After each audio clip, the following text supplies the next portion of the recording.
नमस्कार। आज हम एक ऐसे पहलू पर नजर डाल रहे हैं औद्योगिक दुनिया के, जो अक्सर पर्दे के पीछे ही रहता है। हाँ, मतलब भारी भरकम मशीनों का रखरखाव। बिल्कुल।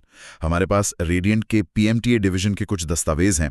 ये बताते हैं कि बड़ी फैक्ट्रियों में, रिफाइनरियों में ये जो कॉलम, हीट एक्सचेंजर, रिएक्टर जैसी मशीनें हैं, इन्हें कैसे ठीक रखा जाता है? हाँ, और ये सिर्फ कोई रूटीन चेकअप नहीं है, काफी जटिल काम है ये। बहुत ज्यादा। तो आज हम यही समझने की कोशिश करेंगे कि इन मशीनों को सुरक्षित रखने, सही तरीके से चलाने के लिए किस तरह की प्लानिंग और प्रक्रिया अपनाई जाती है। बिल्कुल। ठीक है, चलिए इस दुनिया में झांकते हैं। और ये जानना वाकई दिलचस्प है कि ये जो प्रक्रियाएं हैं, इनका मानकीकरण मतलब स्टैंडर्डाइजेशन क्यों इतना जरूरी है। बात सिर्फ मशीन चलाने की नहीं होती। सुरक्षा सबसे पहले है, फिर काम की रफ्तार, और नतीजे भी लगातार अच्छे आने चाहिए। सही बात है। एक छोटी सी चूक भी हाँ, बड़े हादसे का कारण बन सकती है, या पूरा का पूरा प्रोडक्शन रुक सकता है। बाप रे। और हम जिन उपकरणों की बात कर रहे हैं, जैसे आपने कहा कॉलम, हाँ, जो तरल पदार्थों को अलग करते हैं, हीट एक्सचेंजर, जो तापमान काबू में रखते हैं, रिएक्टर जहां केमिकल रिएक्शन होते हैं, टैंक भी हैं। हाँ, टैंक जिनमें सामान रखा जाता है, ये सब एक बहुत बड़ी मशीनरी का हिस्सा है। तो इन सब का रखरखाव एक तय स्टैंडर्ड तरीके से ही करना पड़ता है। सही कहा। तो शुरू करने के लिए, ये जो भारी भरकम नाम वाले उपकरण हैं, इनका आखिर काम क्या है? मतलब कॉलम, ये क्या करता है? हाँ, कॉलम को आप एक तरह से इंडस्ट्री का प्यूरिफायर समझ सकते हैं। प्यूरिफायर। हाँ, ये तरल मिक्सचर को उनके अलग अलग हिस्सों में बांटता है, आमतौर पर उनके उबलने के तापमान के आधार पर। अच्छा, जिसे आसवन या डिस्टिलेशन कहते हैं। बिल्कुल। जैसे कच्चे तेल से पेट्रोल, डीजल, केरोसिन अलग करना, ये काम कॉलम में होता है। और इसके अंदर भी कुछ होता होगा? हाँ, इसके अंदरूनी हिस्से होते हैं, जैसे ट्रे या पैकिंग रिंग्स। ये इस अलग करने के काम में मदद करते हैं। अच्छा, तो ये हो गया शुद्धिकरण। और हीट एक्सचेंजर, नाम से लगता है गर्मी से जुड़ा है। बिल्कुल, ये तापमान कंट्रोल करने के लिए है। ओके। एक गर्म चीज से गर्मी निकालकर दूसरी ठंडी चीज को देना, या बस किसी चीज को ठंडा करना, ये इंडस्ट्री में ऊर्जा बचाने और प्रक्रियाओं को सही तापमान पर रखने के लिए बहुत जरूरी है। इनमें अक्सर बहुत सारी ट्यूब्स का एक बंडल होता है। ट्यूब्स का बंडल, ठीक है। और फिन फैन, ये भी कुछ ऐसा ही है क्या? दस्तावेज में तो इसे वेसल कहा गया है, पर प्रक्रिया फिन फैन की लगती है। हाँ, वो थोड़ी अस्पष्टता है शायद दस्तावेज में। फिन फैन असल में एक तरह का एयर कूल्ड हीट एक्सचेंजर ही है। एयर कूल्ड, जैसे गाड़ी का रेडिएटर? बिल्कुल वैसा ही। जैसे रेडिएटर हवा से इंजन को ठंडा रखता है, वैसे ही फिन फैन हवा का इस्तेमाल करके औद्योगिक तरल पदार्थों को ठंडा करते हैं। प्रक्रिया तो फिन फैन के रखरखाव की है, तो हम उसी पे फोकस करते हैं। ठीक है, समझ गया। फिर आते हैं हीटर्स या फर्नेस पर। ये तो नाम से ही साफ है, गर्म करने के लिए। हाँ, बहुत ज्यादा गर्म करने के लिए। कई केमिकल प्रक्रियाओं या तेल शोधन के लिए बहुत ऊंचे तापमान की जरूरत पड़ती है। अच्छा। और ये काम हीटर्स या फर्नेस करते हैं। इनमें बर्नर होते हैं, अलग अलग सेक्शन होते हैं, ताकि गर्मी का सही इस्तेमाल हो। एक और प्रक्रिया का जिक्र है, लाइन क्लीनिंग, हाइड्रोजेटिंग। ये क्या भला है? हाइड्रोजेटिंग मतलब पानी की बहुत तेज धार। प्रेशर वॉशर जैसा? हाँ, पर बहुत ज्यादा शक्तिशाली। अच्छा। इसका इस्तेमाल करके पाइपलाइनों के अंदर जमी हुई गंदगी या रुकावट को साफ करते हैं। अच्छा। इसके लिए अलग अलग तरह के नोजल भी होते हैं, ताकि सफाई ठीक से हो सके। दिलचस्प है।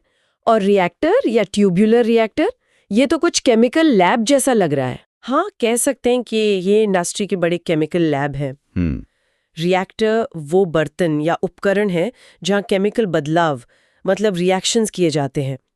इनमें अक्सर कैटलिस्ट का इस्तेमाल होता है। कैटलिस्ट, उत्प्रेरक। हाँ, उत्प्रेरक, जो रिएक्शन को तेज करने या मनचाहा उत्पाद बनाने में मदद करते हैं। और ट्यूबुलर रिएक्टर में ये प्रक्रिया ट्यूबों के अंदर होती है। ओके। एक रिफॉर्मर का भी जिक्र था, ये क्या सुधारता है? ये पेट्रोल की क्वालिटी सुधारता है। पेट्रोल की? कैसे? रिफॉर्मर कम ऑक्टेन वाले नैफ्था को, जो कच्चे तेल से मिलता है, ज्यादा ऑक्टेन वाले रिफॉर्मेट में बदलता है। अच्छा। हाँ, तो हाई ऑक्टेन पेट्रोल इसी से बनता है। हाँ, ये उसके लिए बहुत जरूरी प्रक्रिया है। इसे कैटालिटिक रिफॉर्मिंग कहते हैं। समझ गया। और टैंक, वॉल्व, वेसल, ये तो थोड़े जाने पहचाने से नाम है। हाँ बिल्कुल। टैंक तो स्टोरेज के लिए हैं, तेल, गैस, केमिकल, कुछ भी। इनके कई प्रकार होते हैं, छत वाले, बिना छत वाले, फ्लोटिंग रूफ वाले, दबाव वाले। और वॉल्व पाइपलाइन में ट्रैफिक पुलिस जैसे हैं। Traffic police? हाँ, मतलब ये तरल या गैस के बहाव को कंट्रोल करते हैं। या फिर सेफ्टी वॉल्व होते हैं जो दबाव ज्यादा होने पर उसे निकालकर सिस्टम को सुरक्षित रखते हैं। राइट। और वेसल मजबूत कंटेनर होते हैं। ये सामान्य हवा के दबाव से काफी ज्यादा या कम दबाव पर गैस या तरल को रखने के लिए डिजाइन किए जाते हैं। तो ये सारे उपकरण मिलकर एक पूरी फैक्ट्री या प्लांट को चलाते हैं, सब एक दूसरे से जुड़े हुए हैं। बिल्कुल। यहाँ दिलचस्प बात यही है कि ये अकेले काम नहीं करते, एक चेन की तरह जुड़े हैं। हो सकता है एक कॉलम से निकला पदार्थ रिएक्टर में जाए, फिर उसे हीट एक्सचेंजर में ठंडा करके टैंक में स्टोर किया जाए। अच्छा। इसीलिए किसी एक उपकरण का रखरखाव पूरी चेन के लिए, पूरी प्रक्रिया के लिए अहम हो जाता है। अगर एक भी कड़ी कमजोर हुई तो पूरी प्रक्रिया पे असर पड़ेगा। बिल्कुल सही। ये समझना जरूरी है। अब आते हैं इनके रखरखाव के तरीके पर। दस्तावेजों को देखकर लगता है कि एक तय पैटर्न सा है, तैयारी, फिर प्री शटडाउन और फिर असली शटडाउन का काम। ये क्या है? हाँ, ये एक स्टैंडर्ड तरीका है ताकि कोई गड़बड़ ना हो, सब कुछ प्लान के हिसाब से हो। तैयारी का मतलब है काम शुरू होने से पहले की सारी प्लानिंग। इसमें क्या क्या आता है? इसमें स्टाफ को सेफ्टी की ट्रेनिंग देना, जरूरी आईडी कार्ड, स्टिकर्स तैयार करना, फिर काम के लिए जो खास कोर्स चाहिए जैसे परमिट रिसीवर, फायर वॉच, वो करवाना, और सबसे जरूरी काम की पूरी योजना बनाना। इसमें मैन पावर और मशीनें कब और कैसे आएंगी, काम में क्या खतरे हैं और उनसे कैसे निपटना है। उसे JSA कहते हैं शायद? हाँ, जॉब सेफ्टी एनालिसिस या JSA। फिर भारी सामान उठाने की योजना, मतलब रिगिंग प्लान, और जांच की योजना, ITP, इंस्पेक्शन टेस्ट प्लान। ये सब पहले से तैयार करके जमा करना होता है। बाप रे, ये तो काम शुरू होने से पहले ही इतना सारा कागजी काम और प्लानिंग है। ये JSA क्या है असल में, थोड़ा और बताएंगी? JSA मतलब जॉब सेफ्टी एनालिसिस। इसमें काम के हर छोटे बड़े कदम को देखा जाता है। हर कदम को? हाँ, कि उसमें क्या खतरा हो सकता है और फिर उस खतरे को कम करने या खत्म करने के लिए क्या उपाय किए जाएंगे। ये सेफ्टी का एक बहुत महत्वपूर्ण दस्तावेज है, इसके बिना काम आगे नहीं बढ़ता। समझ गया। तो तैयारी के बाद आता है प्री शटडाउन? हाँ, प्री शटडाउन। ये है शटडाउन शुरू होने से ठीक पहले की तैयारी। इसमें क्या होता है? जैसे कि ब्लाइंड्स तैयार रखना। ब्लाइंड्स वो क्या है? ये मोटी प्लेटें होती हैं, इनसे पाइपलाइन को पूरी तरह बंद कर देते हैं ताकि उपकरण को सिस्टम से बिल्कुल अलग किया जा सके। अच्छा, आइसोलेट करने के लिए? हाँ, फिर मचान खड़ा करना, स्कैफोल्डिंग, जहां जरूरत हो इंसुलेशन हटाना, क्रेन वगैरह को सही जगह पर लगाना और जनरेटर, कंप्रेसर जैसी मशीनें साइट पर पहुंचाना, ये सब इसी फेज में होता है। ठीक है। और फिर असली खेल शुरू होता है शटडाउन फेज में। सही कहा। यहीं पर असल मरम्मत और जांच का काम होता है। और सबसे पहला काम परमिट। हाँ, वर्क परमिट लेना, ये बहुत जरूरी है। फिर ब्लाइंड लिस्ट के हिसाब से उपकरण को पाइपलाइनों से अलग किया जाता है। ब्लाइंडिंग? हाँ, ब्लाइंडिंग।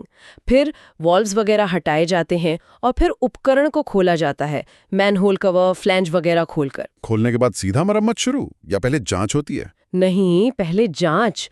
क्लाइंट मतलब जिसके लिए काम हो रहा है वो पहले देखता है, इसे प्री इंस्पेक्शन कहते हैं। ओके। फिर होती है सफाई। ये हाइड्रोजेटिंग से हो सकती है या रेत या ग्रिट ब्लास्टिंग से। ब्लास्टिंग? हाँ, तेज हवा के साथ रेत या ग्रिट मारकर सफाई करना। सफाई के बाद क्लाइंट फिर से जांच करता है कि सफाई ठीक हुई या नहीं। फिर आती है मरम्मत या बदलने की बारी। जैसे कॉलम की ट्रे बदलना, हीट एक्सचेंजर की ट्यूब बदलना, रिएक्टर का कैटलिस्ट बदलना, या फर्नेस की अंदरूनी परत जिसे रिफ्रैक्टरी कहते हैं वो ठीक करना। ये काम उपकरण के हिसाब से अलग अलग होता है। यहीं पे शायद सबसे ज्यादा विविधता होती होगी ना, हर मशीन के लिए अलग काम। बिल्कुल। मरम्मत के बाद क्या होता है? टेस्ट। हाँ, टेस्ट। ये पक्का करने के लिए कि सब कुछ ठीक है। कई तरह के टेस्ट होते हैं। कौन कौन से? जैसे ECT या iris. ECT, iris. ED current testing और इंटरनल रोटरी इंस्पेक्शन सिस्टम। ये ट्यूबों में छोटी मोटी दरारें या कमजोरी पकड़ने की तकनीकें हैं। फिर हाइड्रो टेस्ट होता है, पानी भरकर प्रेशर से जांचना। हाँ, कि कहीं लीक तो नहीं। DP टेस्ट होता है, डाई पेनिट्रेंट टेस्ट, सतह पर बारीक दरारें ढूंढने के लिए। मोटाई की जांच होती है, थिकनेस सर्वे कि कहीं धातु घिस तो नहीं गई, और भी कई टेस्ट होते हैं उपकरण की जरूरत के हिसाब से। काफी सारे टेस्ट हैं, और जब सारे टेस्ट पास हो जाए तब क्लाइंट से बॉक्सअप सर्टिफिकेट मिलता है। बॉक्सअप सर्टिफिकेट मतलब अब बंद कर सकते हैं। हाँ, फिर उपकरण को बंद किया जाता है, मतलब बॉक्सअप। फिर ब्लाइंड्स हटाए जाते हैं, डी ब्लाइंडिंग, इंसुलेशन वापस लगाया जाता है, मचान हटाया जाता है, और आखिर में साफ सफाई। हाँ, हाउसकीपिंग, पूरी जगह की साफ सफाई की जाती है। वाकई ये तो बहुत ही व्यवस्थित और कदम दर कदम चलने वाली प्रक्रिया है। हर चीज का ध्यान रखा गया है, लगता है। हाँ, और ये जरूरी भी है। इतनी जटिल और खतरनाक मशीनों के साथ लापरवाही नहीं कर सकते। ये स्टैंडर्ड प्रक्रियाएं सुनिश्चित करती हैं कि सुरक्षा बनी रहे और काम की क्वालिटी भी अच्छी हो। बिल्कुल। अब जब हमने ये सामान्य प्रक्रिया समझ ली है तो थोड़ा और गहराई में जाते हैं। हाँ। आपने कहा हर उपकरण के लिए कुछ खास काम होते हैं, क्या बता सकती हैं? बिल्कुल, अगर हम इसे बड़ी तस्वीर से जोड़ें तो ये खासियतें सीधे उपकरण के काम और उसकी बनावट से जुड़ी हैं। जैसे कॉलम में अंदर की ट्रे या पैकिंग मटेरियल जैसे पेल रिंग्स वगैरह, उनको निकालना और वापस लगाना एक बड़ा काम है। अंदरूनी हिस्सों की सफाई, खासकर हाइड्रोजेटिंग, उस पर खास ध्यान देना होता है। और हीट एक्सचेंजर में आपने ट्यूब्स का जिक्र किया था, उसमें क्या खास है? हीट एक्सचेंजर में ट्यूब्स ही सबसे अहम है। उन्हें खोलकर साफ करना होता है, फिर ECTIRS जैसी तकनीकों से उनकी जांच करनी पड़ती है। ये देखने के लिए कि कहीं पतली तो नहीं हो गई या दरार तो नहीं। हाँ बिल्कुल, और जो खराब ट्यूब्स होती हैं उन्हें प्लग करना पड़ता है, मतलब बंद करना पड़ता है। ओके। और हाँ, ट्यूब साइड और शेल साइड दोनों का हाइड्रो टेस्ट जरूरी होता है। फिन फैन भी ट्यूब वाला है तो उसमें भी ऐसा ही कुछ होता होगा? हाँ, फिन फैन में भी ट्यूब की सफाई और टेस्टिंग, ECTIRS ये मुख्य काम है। प्लग हटाकर ट्यूब के अंदर सफाई की जाती है, जरूरत पड़ने पर मरम्मत, और फिर हाइड्रो टेस्ट। हीटर और फर्नेस तो बहुत गर्म होते हैं, उनके रखरखाव में क्या चुनौतियां आती होंगी? हीटर फर्नेस में सबसे बड़ी चुनौती तो वही है, उच्च तापमान और उससे जुड़े खतरे। अंदर काम करने के लिए विशेष परमिट चाहिए होता है, कन्फाइंड स्पेस एंट्री परमिट, सीमित जगह में जाने का परमिट। हाँ, अंदर की रिफ्रैक्ट्री लाइनिंग, मतलब गर्मी झेलने वाली परत, उसकी जांच और मरम्मत, बर्नर टिप्स की सफाई और जांच, और ट्यूब्स यानी कॉइल्स की मोटाई की जांच, ये सब बहुत जरूरी है। यहाँ सफाई के तरीके भी अलग हो सकते हैं।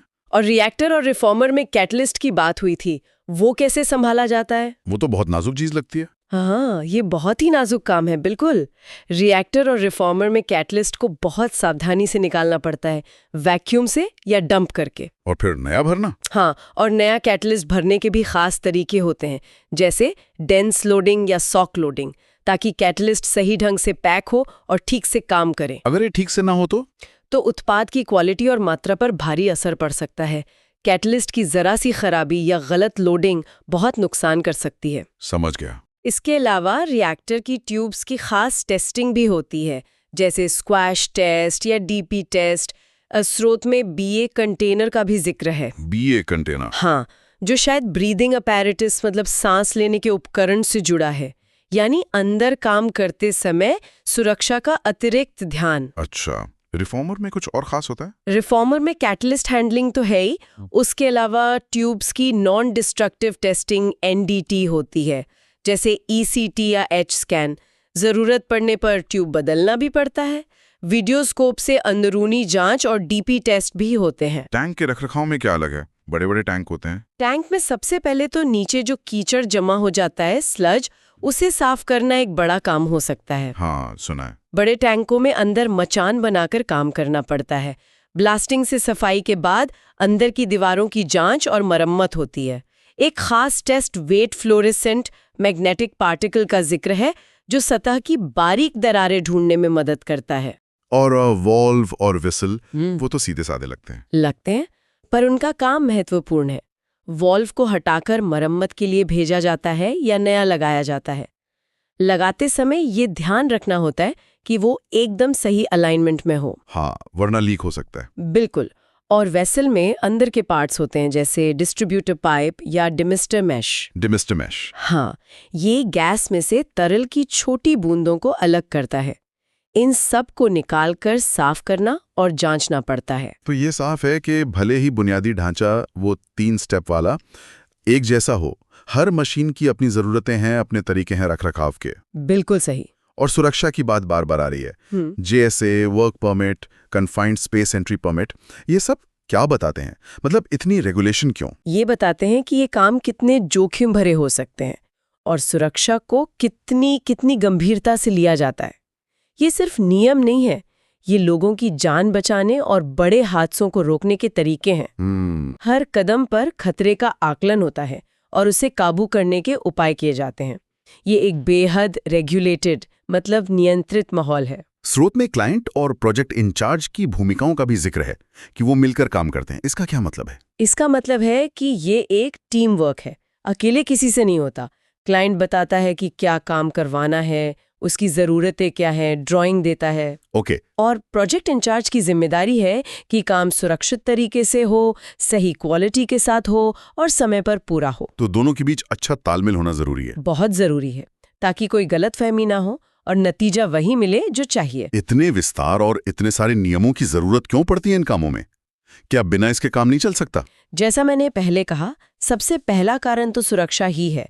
ये मशीनें खतरनाक पदार्थ, उच्च दबाव और तापमान पर काम करती हैं। जरा सी चूक और नतीजा भयानक हो सकता है। हाँ, ये तो है। दूसरा, मशीन की लंबी उम्र और उसका भरोसेमंद चलना। सही रख रखाव से मशीनें ठीक चलती हैं, अचानक खराब नहीं होती। तीसरा है डाउन टाइम कम करना।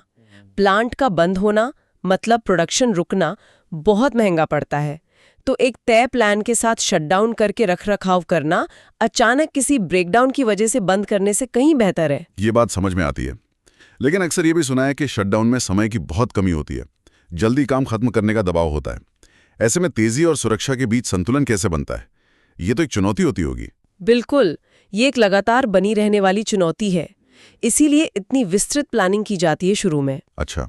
अनुभवी लोग, सही औजार, सही ट्रेनिंग और लगातार निगरानी, ये सब मदद करते हैं। सुरक्षा नियमों को इसी तरह बनाया गया है कि काम तेजी से भी हो सके, लेकिन सुरक्षा से कोई समझौता किए बिना। जैसे तरीके इसीलिए हैं कि पहले ही खतरों की पहचान करके उन्हें काबू करने के उपाय सोच लिए जाएं। सुरक्षा हमेशा पहली प्राथमिकता होती है, या कम से कम होनी तो चाहिए। तो आज हमने औद्योगिक रखरखाव की जटिल पर बेहद जरूरी दुनिया की एक झलक देखी। हमने रेडिएंट के दस्तावेजों के जरिए समझा कि ये कितना व्यवस्थित, कितना सुरक्षा केंद्रित और कितनी बारीकी से किया जाने वाला काम है। हाँ। हमने देखा कि कैसे तैयारी, प्री शटडाउन और शटडाउन के सामान्य चरण हैं, लेकिन साथ ही हर उपकरण के लिए कुछ खास काम भी होते हैं। हाँ। ये वाकई दिखाता है कि जिन चीजों को हम रोजमर्रा में इस्तेमाल करते हैं, पेट्रोल, प्लास्टिक, बिजली, दवाइयाँ, उनके बनने के पीछे कितनी मेहनत और कितनी जटिल प्रक्रियाएं हैं। और इन मशीनों को लगातार चालू और सुरक्षित रखना अपने आप में एक बहुत बड़ा और अक्सर अनदेखा सा काम है। बिल्कुल सही कहा। एक सोचने वाली बात यह भी है कि भविष्य में ये रखरखाव कैसा होगा? क्या टेक्नोलॉजी जैसे रोबोट या आर्टिफिशियल इंटेलिजेंस इसमें कोई बड़ी भूमिका निभाएंगे? हो सकता है। शायद ये इसे और सुरक्षित और कुशल बना सकें। और शायद हमें ये भी सोचना चाहिए कि अगली बार जब हम अपनी गाड़ी में पेट्रोल भरवाएं या प्लास्टिक की कोई चीज इस्तेमाल करें, तो उसके पीछे की इस छिपी हुई दुनिया, इन विशाल मशीनों और उनके रखरखाव में लगे अनगिनत लोगों के बारे में एक पल के लिए जरूर सोचें। पर्दे के पीछे और न जाने क्या क्या होता होगा।